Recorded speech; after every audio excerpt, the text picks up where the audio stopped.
ನಮಸ್ಕಾರ ಸ್ನೇಹಿತರೆ, ಹೇಗಿದ್ದೀರಾ ಎಲ್ಲರೂ? ಮತ್ತೆ ಇವತ್ತು ನಮ್ಮ ಅಡಿಗೆ ಮನೆಯಲ್ಲಿ ಕೇಕ್ ರೆಸಿಪಿಯನ್ನು ತೋರಿಸ್ತಾ ಇದ್ದೀವಿ. ಅದಕ್ಕೆ ಮೊಟ್ಟೆನೂ ಹಾಕಿಲ್ಲ ಮತ್ತೆ ಓವನ್ನೂ ಇಲ್ಲ, ತುಂಬ ಸಿಂಪಲ್ ಆಗಿ ಮಾಡಿದ್ದೀವಿ.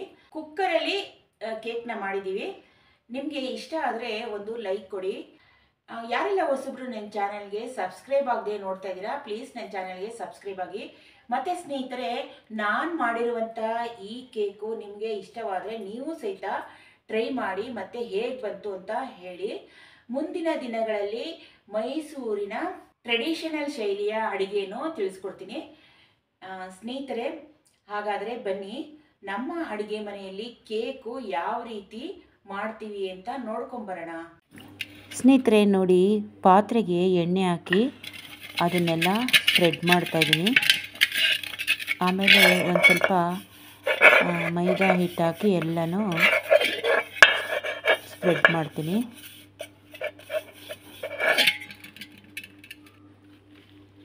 ಇದರಿಂದ ಕೇಕು ಸುಲಭವಾಗಿ ತೆಗಿಬೋದು ಬೇಕಾದಮೇಲೆ.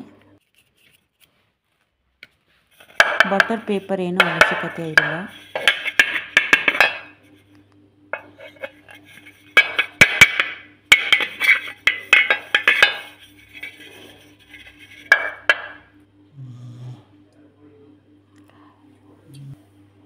ಈಗ ಪಾತ್ರೆಗೆ ಆಯಿಲ್ ಹಾಕ್ಕೊಂಡಿದ್ದೀನಿ.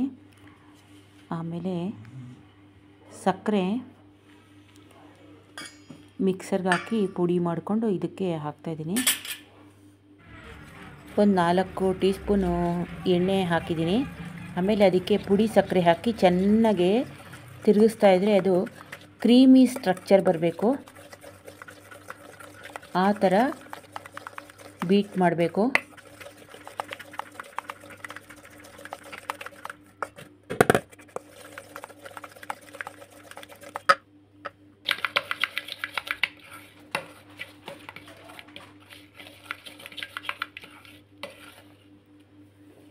ನೋಡಿ, ಈಗ ಈ ಥರ ಬಂದಿದೆ.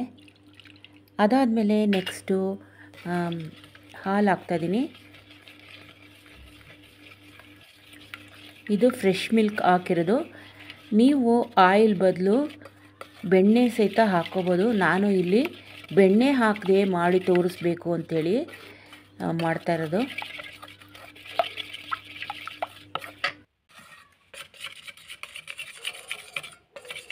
ಆಲ್ಮೋಸ್ಟ್ ಎಲ್ಲ ಚೆನ್ನಾಗಿ ಮಿಕ್ಸ್ ಮಾಡಬೇಕು. ನಂತರ ಇದಕ್ಕೆ ಎಸೆನ್ಸ್ ಹಾಕ್ತಾಯಿದ್ದೀನಿ.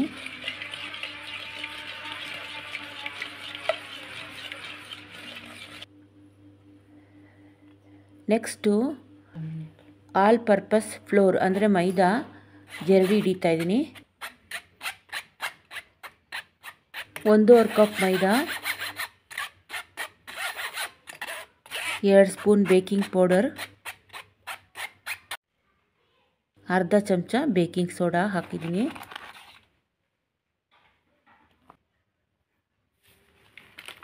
ಇದನ್ನು ಜಲ್ದಿ ಹಿಡಿಯೋದ್ರಿಂದ ಲಂಪ್ಸ್ ಆಗಲ್ಲ, ಅದಕ್ಕೋಸ್ಕರ ಇದನ್ನು ಸಹಿತ ಜರಡಿ ಹಿಡಿತಾ ಇದ್ದೀನಿ.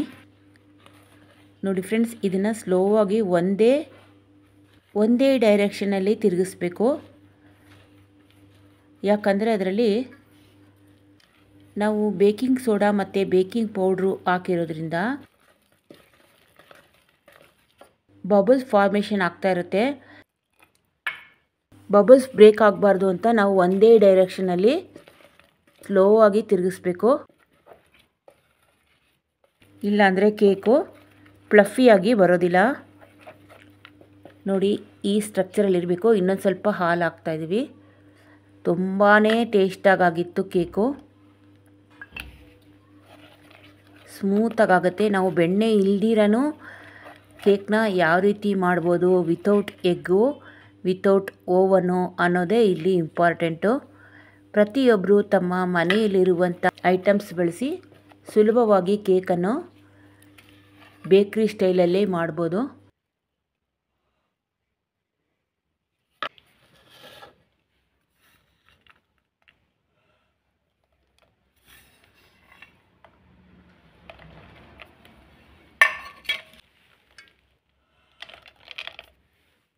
ಚೆರಿಗೆ ಸ್ವಲ್ಪ ಹಿಟ್ಟಾಕಿ ಮಿಕ್ಸ್ ಮಾಡ್ಕೊಂಡಿದ್ದೀವಿ, ಯಾಕಂದರೆ ಅದು ಬೇಕಿಂಗ್ ಮಾಡಬೇಕಾದ್ರೆ ತಳದಲ್ಲಿ ಹೋಗಿ ಕುತ್ಕೊಳ್ಬಾರ್ದು ಅಂತ ಆ ಥರ ಮಾಡೋದು. ನೋಡಿ, ಈಗ ನಾವು ಆಯಿಲು ಮತ್ತು ಹಿಟ್ಟು ಸ್ಪ್ರೇ ಮಾಡಿದ್ದೀವಲ್ಲ ಆ ತಪ್ಪಲೆಗೆ ಹಾಕ್ಕೊಳ್ತಾ ಇದ್ದೀವಿ, ಬೇಕಿಂಗ್ ಬೌಲ್ಗೆ ಹಾಕ್ಕೊಳ್ತಾ ಇದ್ದೀವಿ.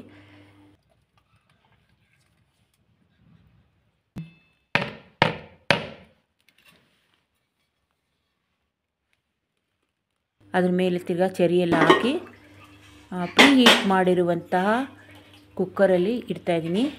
ತುಂಬ ಟೇಸ್ಟಾಗಿ ಆಗುತ್ತೆ. ನೀವು ಒಂದು ಸಲ ಟ್ರೈ ಮಾಡಿ ಫ್ರೆಂಡ್ಸ್. ಮತ್ತು ನಿಮಗೆ ಹೇಗೆ ಅನ್ನಿಸ್ತು ಈ ರೆಸಿಪಿ ಅಂತ ತಿಳಿಸಿ.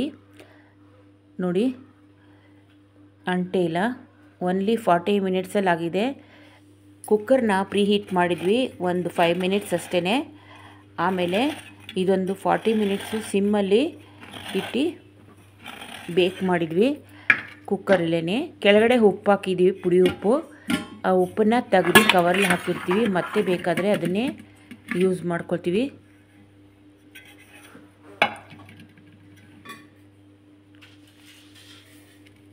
ನೋಡಿ ಈಗ ಎಷ್ಟು ಚೆನ್ನಾಗಾಗಿದೆ ನೋಡಿ.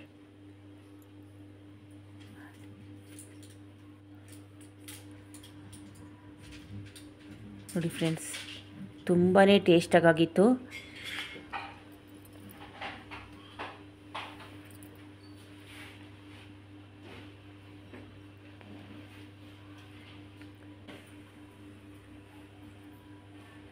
ತುಂಬ ಖುಷಿ ಕೂಡ ಆಯಿತು ನಮಗೆ. ಎಷ್ಟು ಸ್ಮೂತಾಗಿದೆ ನೋಡಿ, ಬೆಣ್ಣೆ ಇಲ್ಲ ಮತ್ತು ಎಗ್ಗಿಲ್ಲ, ಓವನ್ ಇಲ್ಲ, ಏನೂ ಇಲ್ಲದೆ ಇಷ್ಟು ಚೆನ್ನಾಗಿ ಮಾಡಿದ್ವಿ. ನೋಡಿದ್ರಲ್ಲ ಸ್ನೇಹಿತರೆ, ಯಾವ ರೀತಿ ನಾನು ಪ್ಲಮ್ ಕೇಕ್ನ ಮನೆಯಲ್ಲಿ ಮಾಡಿದೆ ಅಂತ. ಎಗ್ಲೆಸ್ ಕೇಕು ಯಾವ ರೀತಿ ಮಾಡಿದೆ ಅಂತ ನಿಮಗೆ ಇಷ್ಟ ಆದರೆ ನೀವು ಸಹಿತ ಟ್ರೈ ಮಾಡಿ, ಮತ್ತು ಯಾವ ರೀತಿ ಬಂತು ಅಂತ ತಿಳಿಸಿ ಸ್ನೇಹಿತರೆ. ಈ ರೆಸಿಪಿ ಇಷ್ಟ ಆದರೆ ಒಂದು ಲೈಕ್ ಕೊಡಿ ಸ್ನೇಹಿತರೆ, ಮತ್ತು ನಿಮ್ಗೆ ಹೇಗೆ ಅನ್ನಿಸ್ತು ಅಂತ ಪ್ಲೀಸ್ ಕಮೆಂಟ್ ಮಾಡಿ. ಯಾರೆಲ್ಲ ಹೊಸಬ್ರು ನನ್ನ ಚಾನಲ್ಗೆ ಇನ್ನೂ ಸಬ್ಸ್ಕ್ರೈಬ್ ಆಗದೆ ನೋಡ್ತಾ ಇದ್ದೀರಾ, ಪ್ಲೀಸ್ ನನ್ನ ಚಾನಲ್ಗೆ ಸಬ್ಸ್ಕ್ರೈಬ್ ಆಗಿ ಪ್ರೋತ್ಸಾಹವನ್ನು ಕೊಡಿ. ಮತ್ತೊಂದು ರೆಸಿಪಿಯೊಂದಿಗೆ ಆದಷ್ಟು ಬೇಗನೆ ಬರ್ತೀನಿ. ನಮಸ್ಕಾರ.